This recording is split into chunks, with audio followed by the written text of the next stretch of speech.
Well, hey everybody, welcome back. I'm going to have a kind of a quiet video because there's not much going on out here. We're here in the Kaibab Forest and it's pretty quiet, real peaceful. But there's just not much going on because my traveling companion is not wanting to go for a walk. I don't know. He started this back on the Hualapai Mountains 2 or 3 days before he left.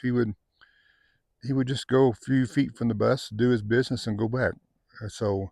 And since we've been here for a week, well, not a week, this is the 5th day, we've gone one time, as you may have seen in the previous video, to the next campsite and back, and that's it. He won't leave the area. I don't know what's up with him, but yeah, I've checked him out. He's eating good, and he's doing his business good afterwards, and all the trees are being marked in the area, and he's checked his paws, checked his legs, checked his hips. He's got plenty of water. He's got plenty of, like I said, food and plenty of snacks, and he just didn't want to. He just didn't want to wander off. So I don't know what is going on, but we'll just have to just take it easy, I guess. And even when I get him and hook him up on his leash and say, "Do you want to go for a walk?" He gets all excited and he puts the feet down. And he jumps around and he runs around and we start. And then he won't move. I can't.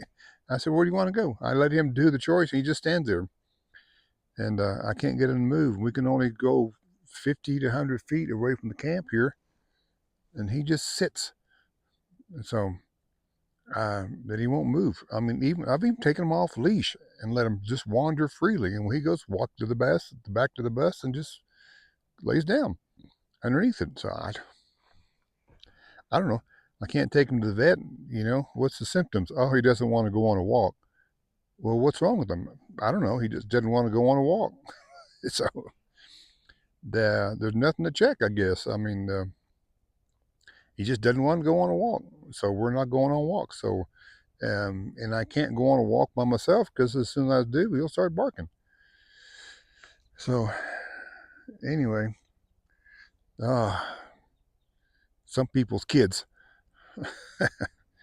No, I don't know. But this has been a week now. He hasn't, we've probably gone a quarter mile in a week of walking. So that's just not, that's not doing it for him or me. And I just, maybe when we get to the Grand Canyon and walk around the rim, maybe he'll do a little more walking if there's more people and other animals around. Maybe, I don't know. We'll have to keep you guys informed and see what he's doing. But he's feeling fine, sleeping good, sleeping his 20 hours a day like he always. And so it's not hot. It's in the 40s and I think maybe 70 for the high. In the daytime it's not hot. So I don't know. Who knows? He's just a little hard-headed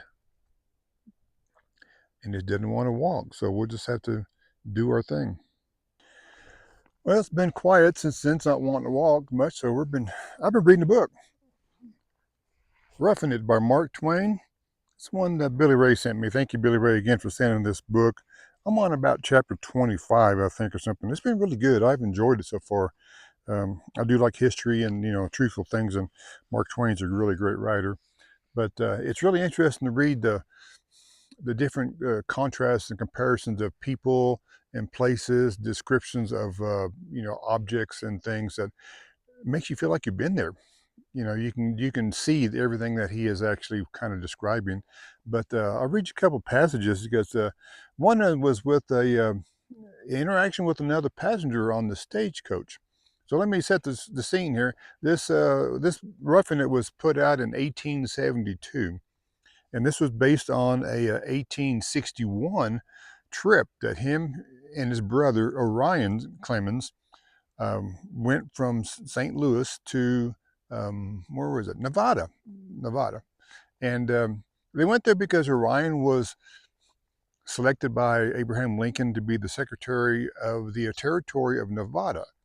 So, and took Samuel Clemens went along with him. He was 26 at that time.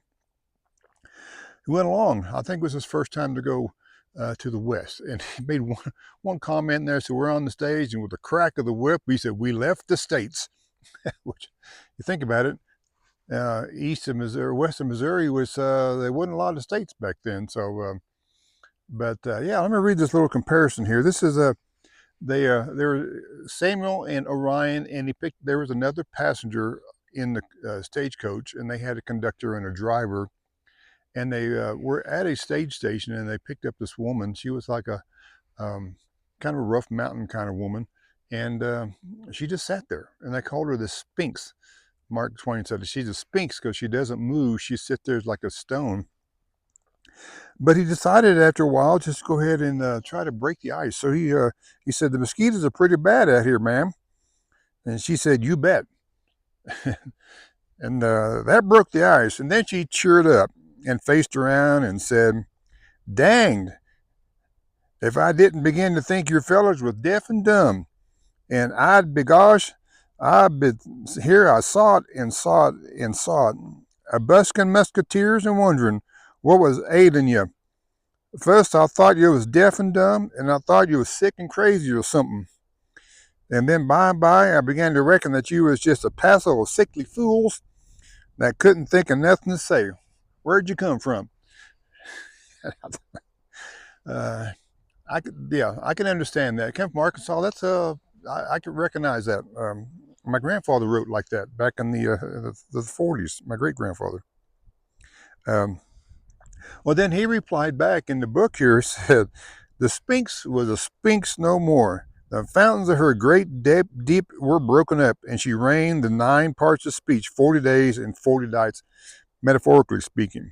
And buried us in a desolating deluge of trivial gossip that left not a crag or pinnacle or rejoined projecting above the tossing waste of dislocated grammar and decomposed pronunciation. What a difference between the two was. I read that and laughed. I'm like, wow. Um, but yeah, it had me laughing. It was pretty funny. But then he goes on to talk about his first jackass rabbit that they saw, a jackrabbit. So, and all the passengers, the lady had departed at this point. All the passengers, the other man had handguns, the black powder revolvers, and different things, and they were going to have this jackrabbit for dinner. So they were on the trail, and they stopped, and they jackrabbit was running around, and they commenced the shooting at it. And out of all these shots, I don't know, there must have been, I don't know how many they said, but the jackrabbit was just dart and dart and dart and dart and dart, and nobody could hit it, and the jackrabbit escaped.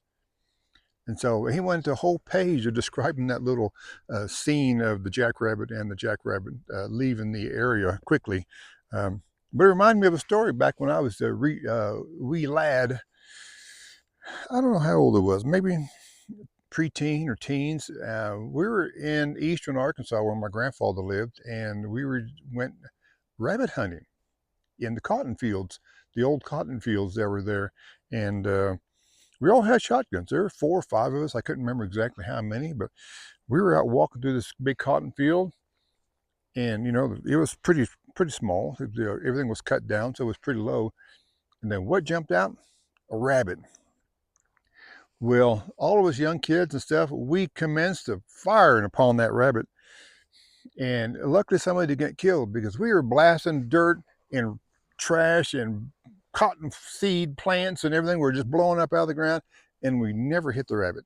I don't know how many times we shot. It must have been 10, 12, 15 times. Never hit that rabbit. And that reminded me of the rabbit in this story. Um, yeah, they're built for speed and agility, and they practice it very well. That's how they survive. But it's kind of interesting because he goes on later on talking about the different wildlife, the birds and the jackass rabbit. And then he came across one that was a coyote. And this is how he described the coyote. Yeah, the coyote is a long, slim, sick, and sorry looking skeleton with a gray wolfskin stretched over it, a tolerably bushy tail, and forever sags down with the despairing expression of forsakenness and misery. A furtive and evil eye, and a long, sharp face with slightly lifted lip and exposed teeth. He has a generally sinking expression all over him. The coyote is a living, breathing, allegory of want. He is always hungry. He is always poor, out of luck, and friendless. The meanest creatures despise him, and even the fleas would desert him for velocipede. He is so spiritless and cowardly that, even while his exposed teeth are pretending to threat, the rest of his face is apologizing for it. He is just so homely and scrawny and ribby, a coarse-haired and pitiful. Yeah, I've seen a lot of coyotes, and he's pretty much described it right there. So, but yeah, that's it. But yeah, this is roughing it. I've enjoyed it so far. Um, and it goes on through his travels. I have all the way through Hawaii and then back to St. Joe, Missouri. Um, Kind of interesting because it took him 6 days to go from St. Louis to St. Joe, Missouri. That's like what, a 4 hour drive now.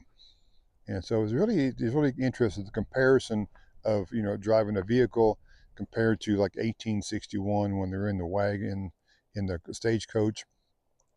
And I think several movies have probably made off this from what I've been reading. Just the description of it, like um, Stagecoach is one of them, Western movie. And then I would say How the West Was Won seemed like it's got a lot of this in here. And then what else was there? Oh, and True Grit. Also, there's a section of a outlaw desperado that he talks about. So it's it, it it encirculates a lot of memories of movies and happenings into the book, or the book does it brings them out into the movies. So, but it's really nice. I thank you, Billy Ray, again for letting me read this. I have never known that it was out there because when you think Mark Twain, you think of the Mississippi River things, Huckleberry Finn, etc. But he had a big life before. So we're going to just sit here and enjoy the rest of the day. And hopefully, if we can get Zen to do some walking, um, see the trees behind me? That's as far as he goes. He goes over to the bus. He goes 50 feet right over here. He goes 50 feet over here and just sits. And I cannot move him. Either way I go, if I do a complete circle around him and try to pull on his leash, he will only move if I head back to the bus. And then he comes back. So I don't know. He hadn't done this before, so I don't know. We'll see what happens. But he's getting a little worried because, like we need to walk, and that's what we do for exercise most of the time. So, but we'll catch up with you guys, and hopefully we'll have some good news. Maybe he'll decide he wants to go for a stroll, and we can get back to some normalcy of our daily routine. But in the meantime, I'm going to read some more book. I'm going to sit out here and enjoy this peace and quiet. And man, it's been nice and quiet out here. We got a full moon coming up in a couple of days. The pink moon, I think. So we'll be interested to see that. And my camera does not take any kind of videos at night worth even trying to look at. It's just a black hole. So I'm not going to try to take pictures or anything at night because this program I'm using does not like the darkness. So, but yeah, we'll do some reading. Catch you guys up in a minute. Well, look what we're doing. Just talking about him not wanting to go for a walk, and all of a sudden he wants to go for a walk. This is our second walk in a week. So this is another campsite down here. A couple of them. They're smaller ones, but they're kind of really heavily wooded and fire rings. All right, let's go. There you go. I'm wondering. I was sitting in the chair and I was wondering. I said, I wonder if I got my camera tripod and my things out, whether he would go for a walk. And guess what? Maybe he associates the camera with walking. I don't know. Because the last few times we tried to go for a walk, I haven't had the camera tripod or the phone going. Well, we'll see. But anyway, we're walking.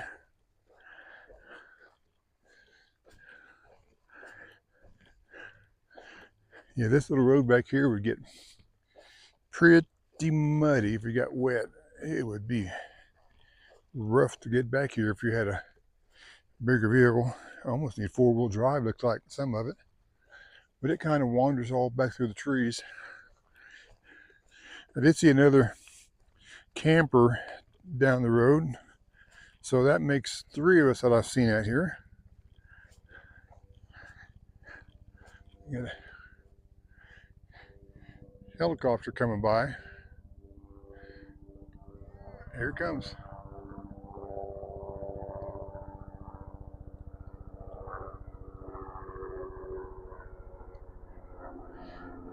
One of the many sightseeing helicopters over the Grand Canyon. Yeah, this area here, somebody's been stuck down here almost. Need a smaller vehicle back here for sure.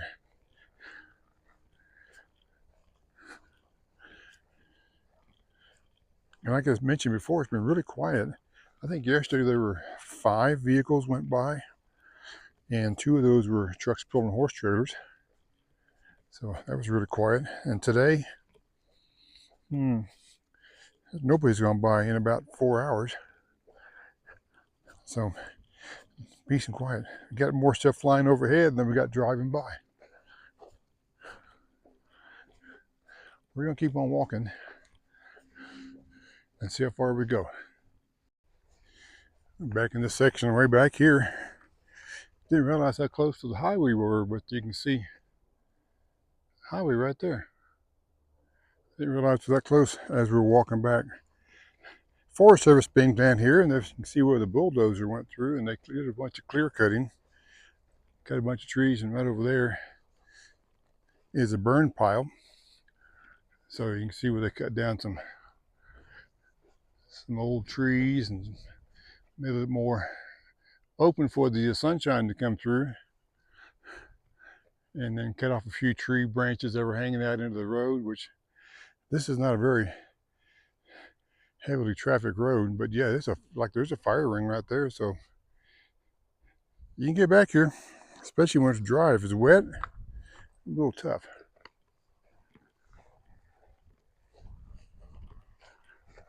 This fire ring had been used in quite a while.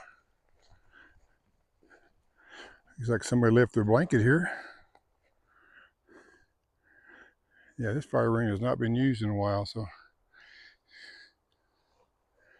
you can see where the Forest Service came through and cut down some trees.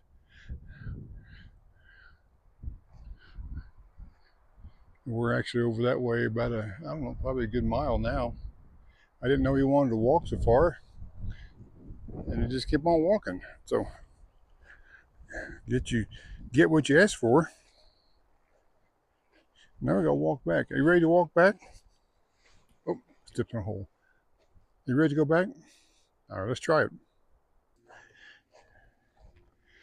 Another big slag pile they'll come in and burn sometime. Some of it's been burned already, but it's all pretty new.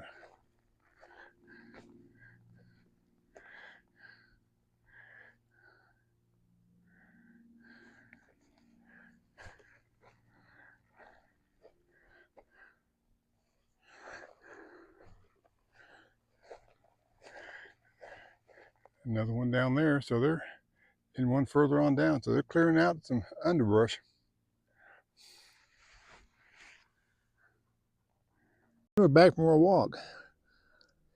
We did about 2 miles. I wasn't quite ready for that, but I'm happy that Zen back here is back into the walking mode. It's good. Good that he wants to walk again. It may change, this afternoon, but makes him tired. You get a good nap in that way. I did find these along the trail. An old pair of Craftsman 7-inch vice grips. I soaked them babies in some WD-40 and they may work.